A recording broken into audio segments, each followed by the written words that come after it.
Hi, my name is Michelle and I'm the City Kids Director at City Church. We care about your kids and we want to invest in them even when they can't be in a City Kids class. So each week we have a fun and engaging lesson for them to watch at home, plus resources that they can use all throughout the week. Check out the City Kids webpage for details or text KIDS to the number below to check it out. What's up, guys? Welcome to City Church Online. My name is Maddie. Thank you so much for joining us today. If you are a first-time guest with us today, we would love for you to take a minute and fill out our digital connection card by texting the word NEW to the number on your screen, or you can click the link in the chat on the online platform, and we will donate $5 in your honor to a feeding center that we help to support in the Philippines. This helps us get to know you a little bit better, as well as answer any questions that you might have. We also just want to take a minute to say thank you so much to everyone that gives at City Church. Because of your radical generosity, we get to do what we do here, and we are so grateful. If you would like to be a part of what God is doing financially in and through City Church, you can text the word GIVE to the number on your screen, or you can click the link in the chat on the online platform. Remember, you are not just giving to a church, you're giving through a church. Some quick updates for you guys. Here at City Church, we believe that prayer is the first response, not the last resort. So if you or anybody that you know of needs prayer, please let us know. Our staff and our pastors would be honored to pray for you. You can text the word prayer to the number on your screen, or you can click the link in the chat on the online platform. Growth Track is our Next Steps class where you can learn a little bit more about who we are, what we're all about, and how to get plugged in. So if you're interested, you can text the word GROW to the number on your screen or click that link in the chat on the online platform, and we will get you more information on that. City groups. This is how we connect and stay connected at City Church. We currently have multiple groups meeting several days out of the week at several different locations. So just because we're socially distancing right now does not mean that we have to relationally distance. If you're interested, you can text the word group to the number on your screen, or you can click that link in the chat on the online platform, and we'll get you more information on those. Lastly, City Church continues to be a church that is in the city and for the city. Please feel free to reach out with any needs, ideas, or opportunities that you may know of so we can continue to serve our city well together during this time. Thank you so much again for being here, and enjoy the service.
changes what we see, what we see.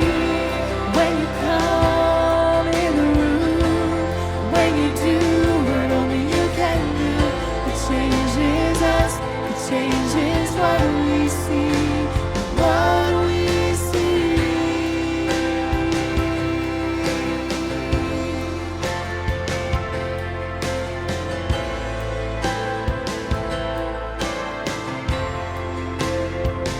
And when you move all our fears.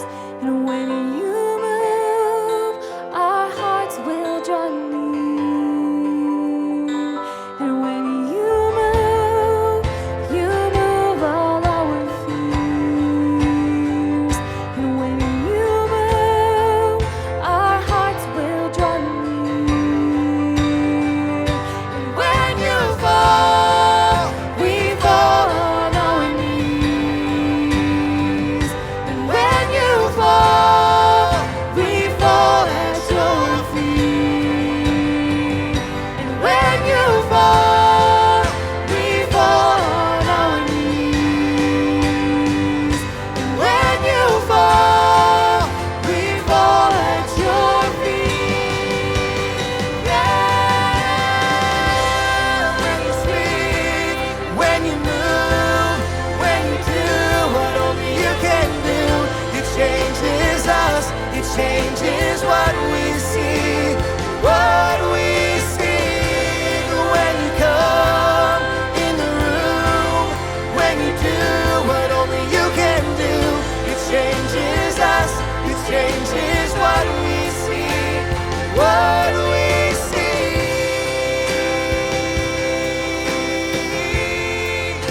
You're changing everything.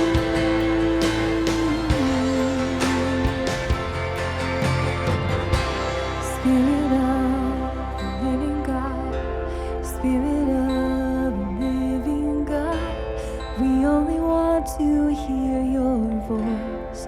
We're hanging on every word.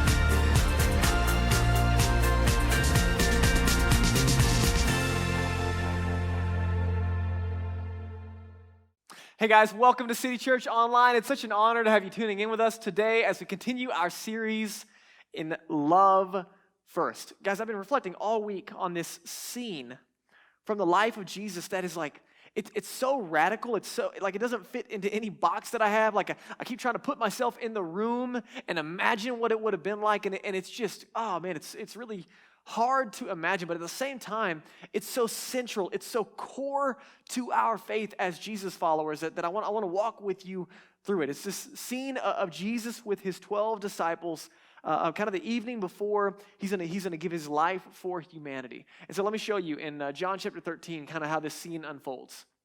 We see Jesus having dinner with his disciples, his followers, and he stands up, lays aside his outer garments.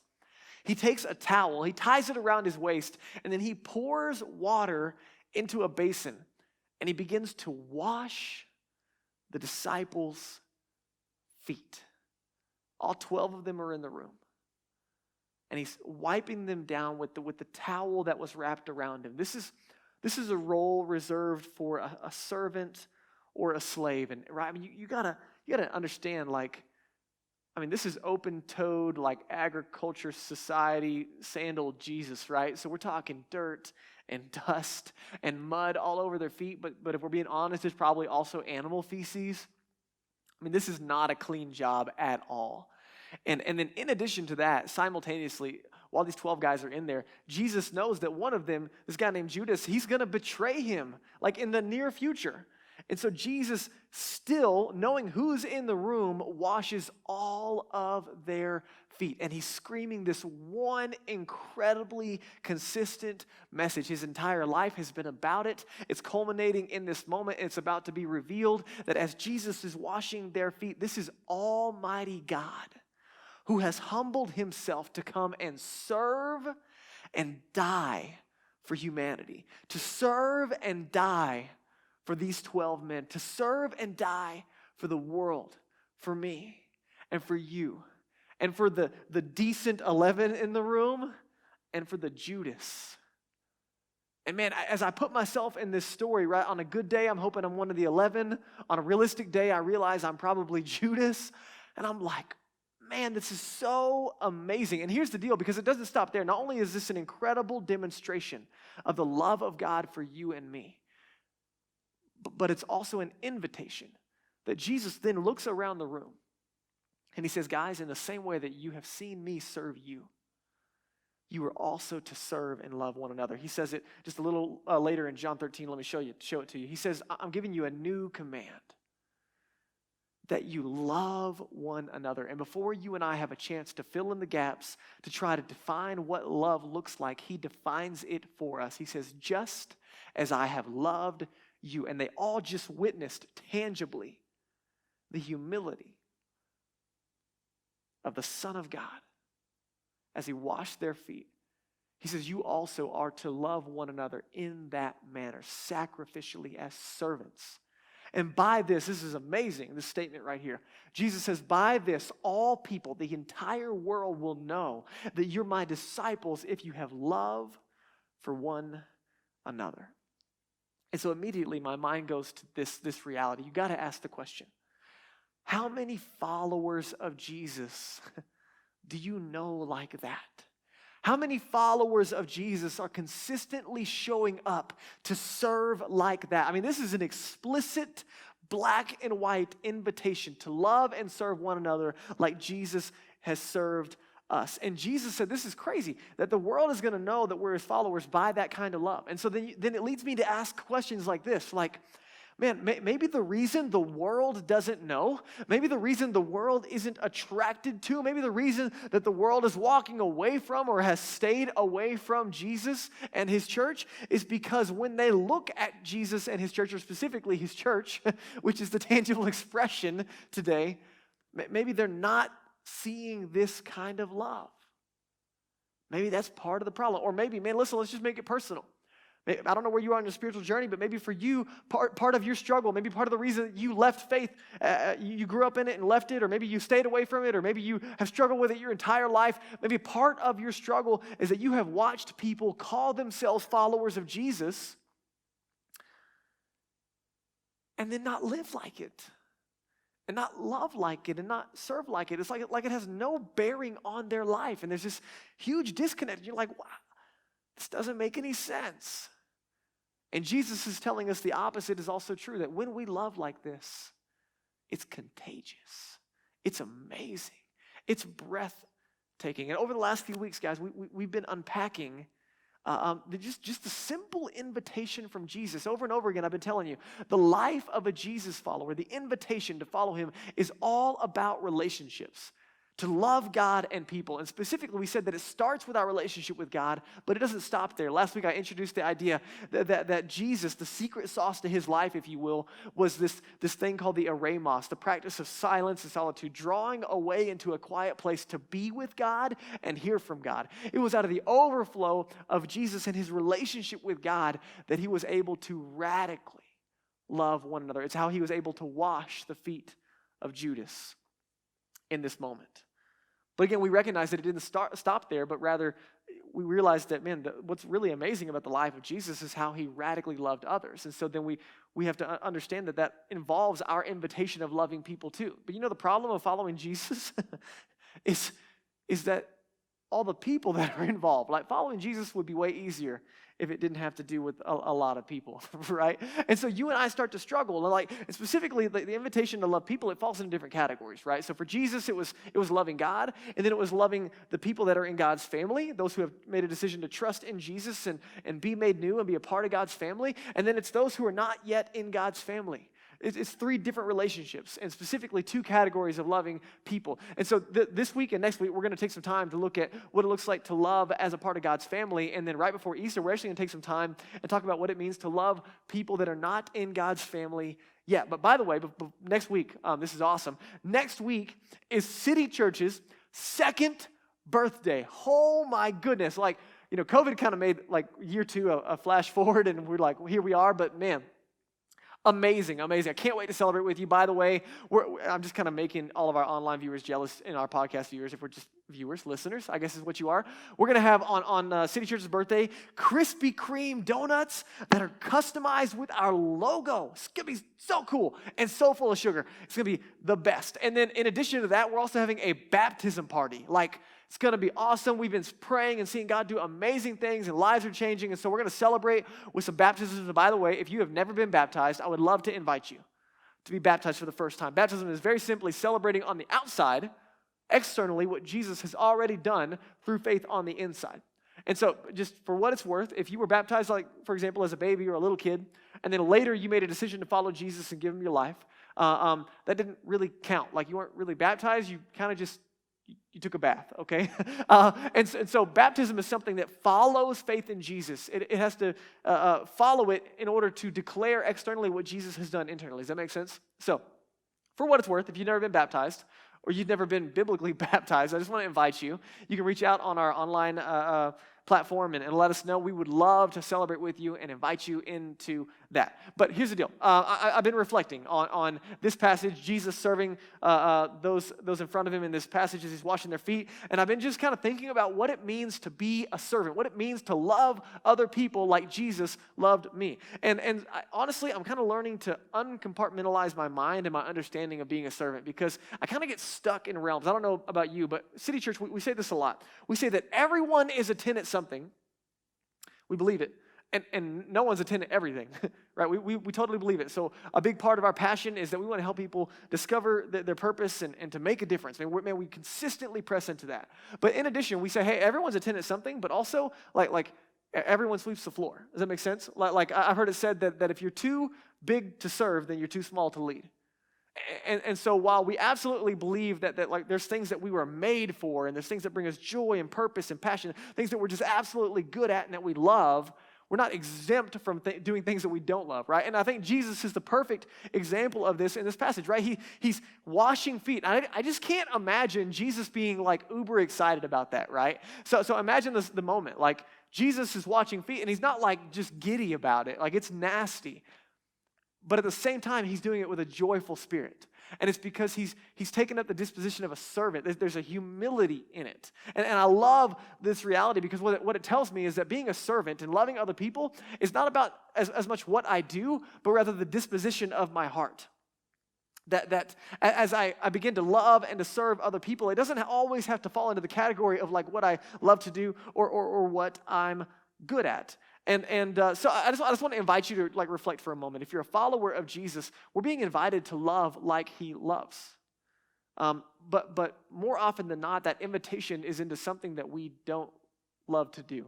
In fact, I think we maybe could argue that we're probably the most reflective of Jesus. We're probably the biggest servants when we're doing things we don't enjoy when it comes to loving people, right? Like Jesus said, hey, it's easy to love your friends, right? It's easy to love people that love you back. That's not real sacrifice. True servant leadership, true servant's heart is about giving even when nothing is being returned. And so, for example, that's why when you show up at City Church, when you're invited into this community, you're not on in person right now, if you're listening online, but if you were to come in person, at the door, you wouldn't receive a fancy pamphlet or a little catalog or whatever that says, hey, here's all of the amazing ways that City Church is here to serve you, right? We don't have a catalog here at City Church. We just have a community, right? There is no they that serves other people. There's just a we. That's all we've got, right? And so while we're not necessarily saying, hey, here's all the ways that we can serve you, we're absolutely saying, hey, here's all the ways that you can be involved in serving others. And the reality is we're trying to build a community of givers and not takers. We're consistently talking about what it means to build a community of contributors and specifically not consumers. And partly because that looks like Jesus. Secondly, because if we're being honest, like takers and consumers are some of the most miserable people on the planet, right? I mean, we've all been there. But think about it. I mean, there's this huge altruistic movement in our world today. There's an entire generation focused on making a difference in the world because we're not satisfied with being selfish and with being about us, even if it's separate from faith. And so here's my point. Just because we say we want to be contributors, just because we say we want to serve, just because we even do it good once or twice, it doesn't mean that we're perfect at it, right? In fact, that's the disconnect. That's why we struggle so much. And so I just want to invite us to evaluate like what it means to love and serve others, and then what areas we can grow in that. Listen, even if you're not a follower of Jesus, as you evaluate like how to serve other people, like it only benefits you and those around you. That's the reality. It's only a benefit to you and others when we choose to love and serve others. But I'll just give you an example to help you understand. Earlier this week, I had just I will be honest, a little flex here. I had like a rock star day, okay? I was just like on my game. You know, you have those days where like I was crushing it, I was getting all my work done. I was just like super joyful. I was serving my family. I was making memories with my kids. I was getting my work done. I was being super nice to my wife. And I was just on it. And maybe my biggest gauge was that I didn't make anybody mad at me, right? Or like, make them cry or whatever. So that was great. I was like, yeah, crushing it. And so like 9:30 rolls around, into the day. I sit down on the couch next to Danielle and just, going to sit down and watch a movie. And she kind of looks at me and she kind of looks annoyed. Like when I sit down and I kind of sit, I don't sit like back. I kind of sit looking at her.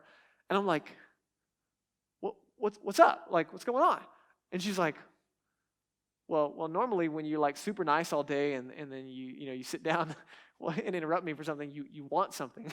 I was like, oh, like no gold stars for me, I guess, right? And I realized like, oh man, like one good day of serving doesn't remove the reality that like I've set different expectations at times with my family. I've got to be better at this. I got to, get a score of like 1 day and 2 days and 3 days of serving well. So just so you know, you're not alone, right? None of us are perfect at this. But the reality is we are invited to something bigger and better. And I want to show you what it could look like, okay? Philippians Chapter 2, let me show you this.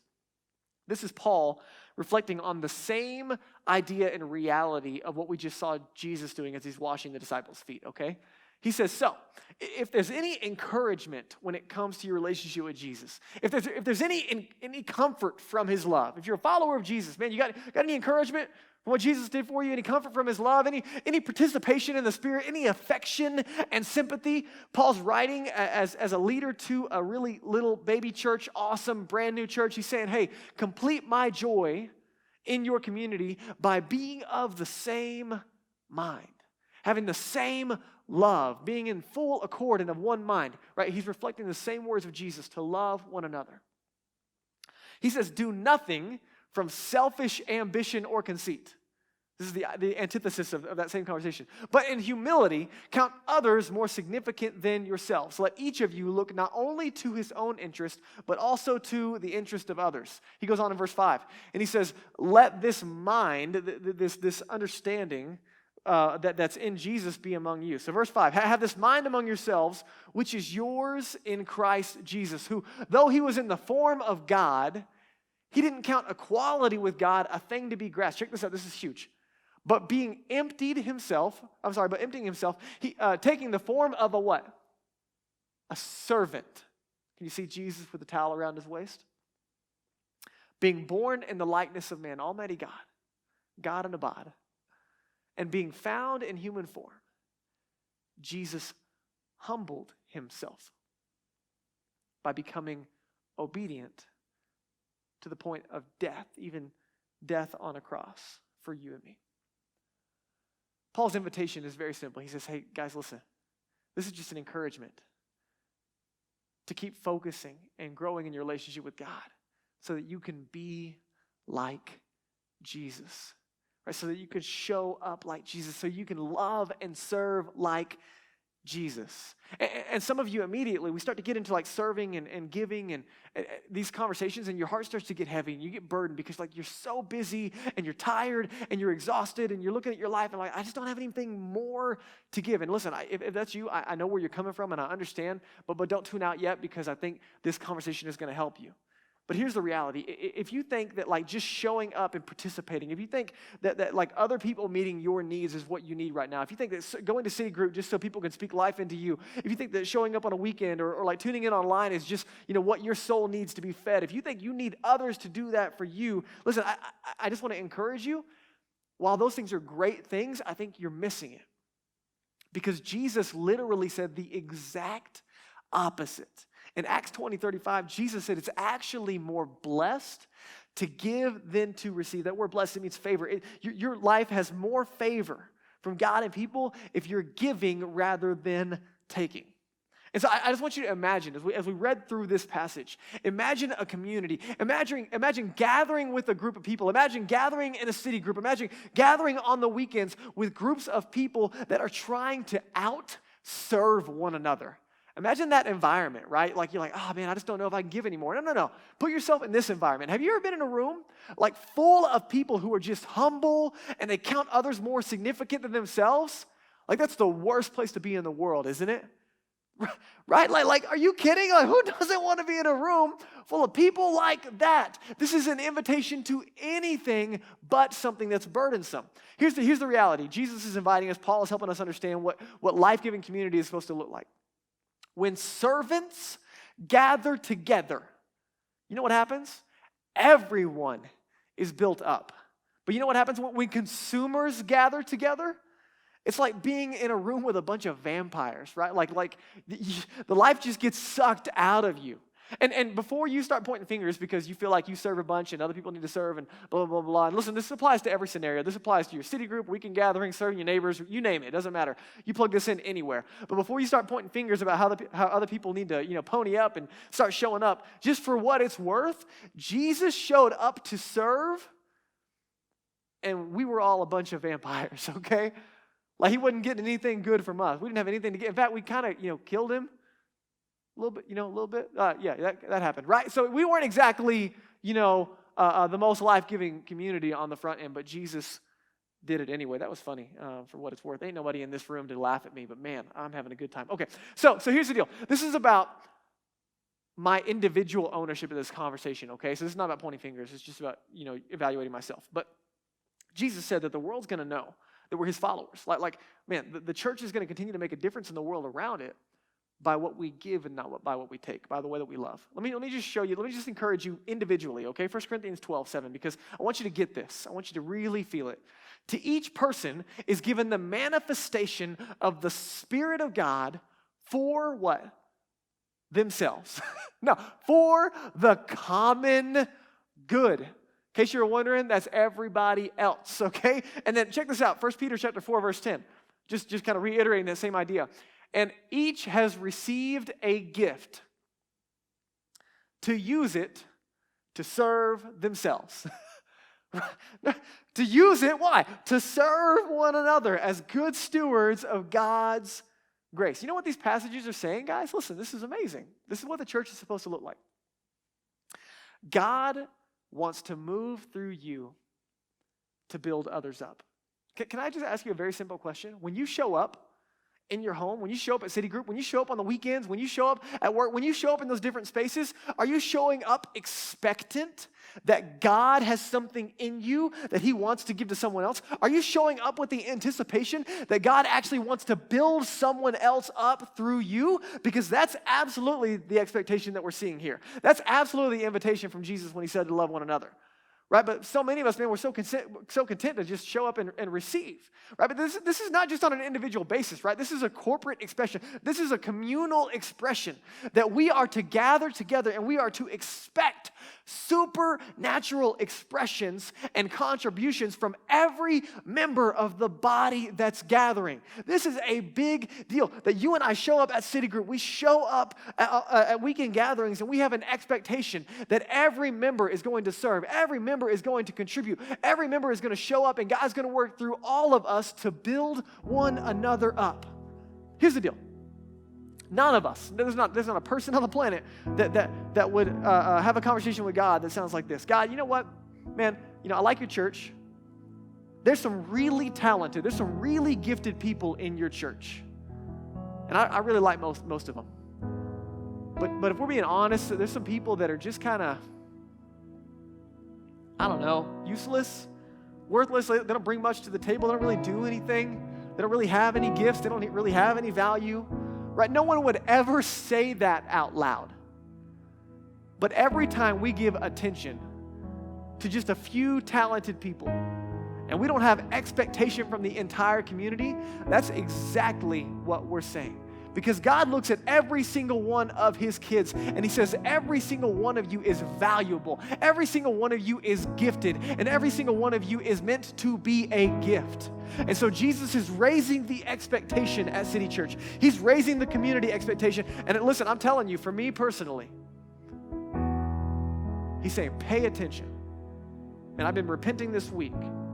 If there's anyone that I look at that says, man, they don't have anything to give. That's absolutely not true.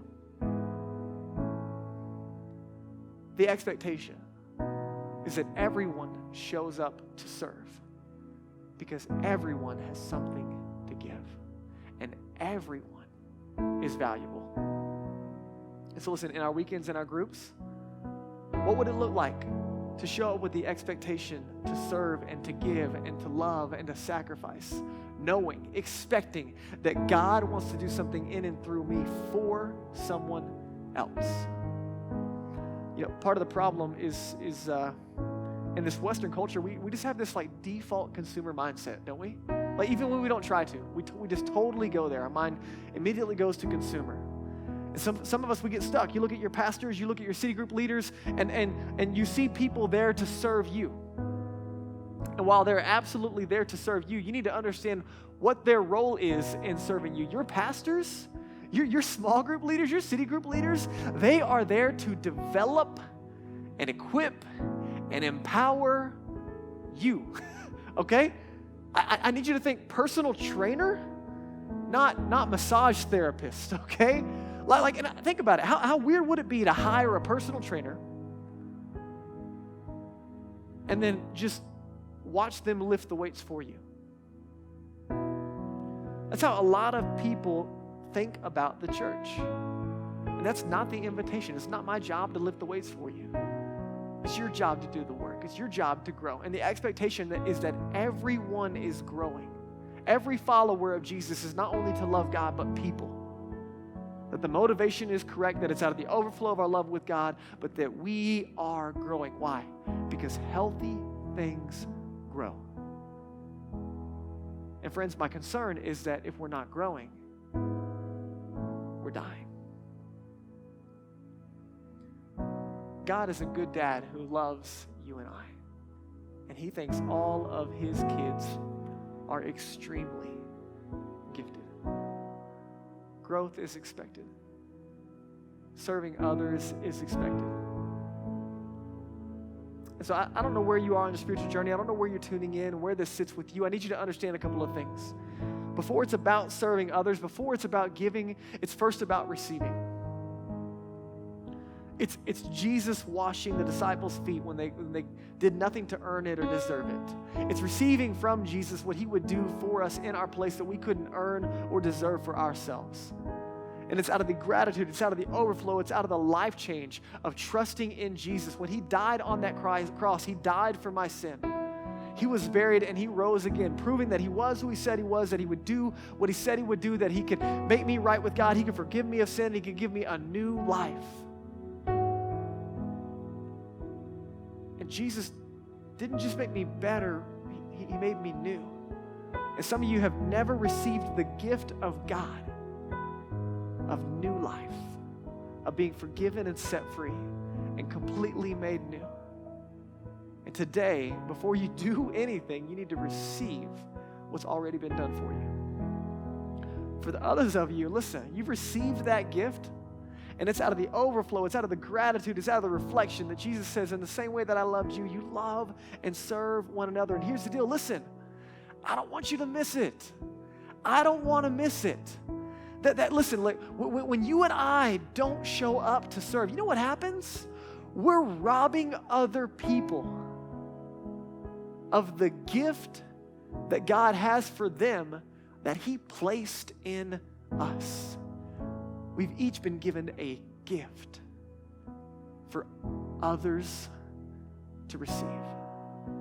And man, when I don't show up, you're missing out.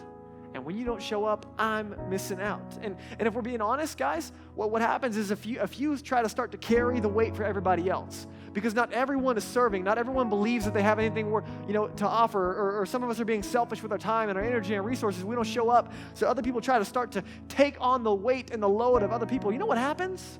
Not only are you robbed of the opportunity to serve and to give, because Jesus meant it when he said it's more blessed to give than to receive. But man, that everybody else is receiving something subpar because I'm trying to give something that God didn't give me to give. Man, let's not miss that. The world is watching, and Jesus said, man, if they look on and you love like I tell you to love, you love each other like I loved you, they're going to be amazed. They're going to want what you have. But it's only when we show up with the heart and the mind of Jesus. Let me show you this last verse. I already showed it to you once, but I want to show you this word, okay? Because some of you're going to hear, do more, do more, do more, do more, Drake. That's all you're asking me to do is to do more. No, man, listen. I'm not telling you to do more. I'm telling you to be more.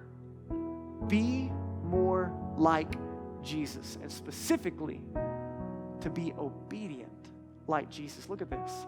Jesus, he humbled himself and he became what? Obedient to the point of death on a cross.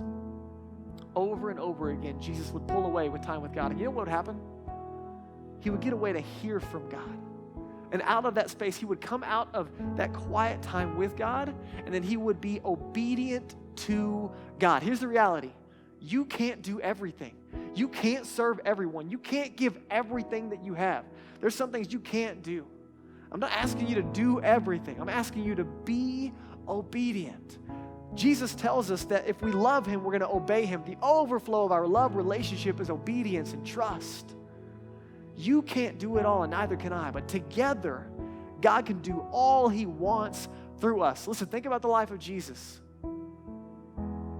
He couldn't do it all. So how did he know? How did he know to engage 5,000 people over here and then give attention to one woman over here? How did he know to heal this person and not that person? He couldn't do it all. It's because he was being obedient. So my invitation for you is what is God telling you to do?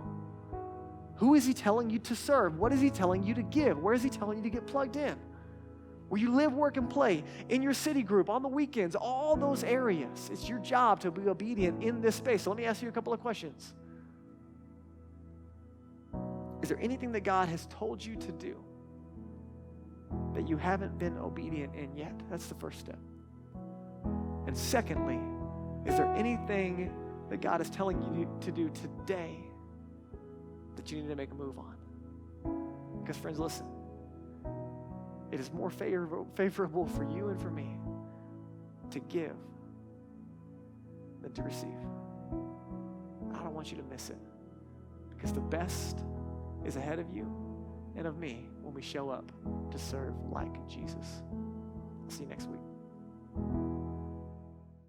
Thank you so much for watching. We would love to connect with you and help you take next steps in whatever way is best.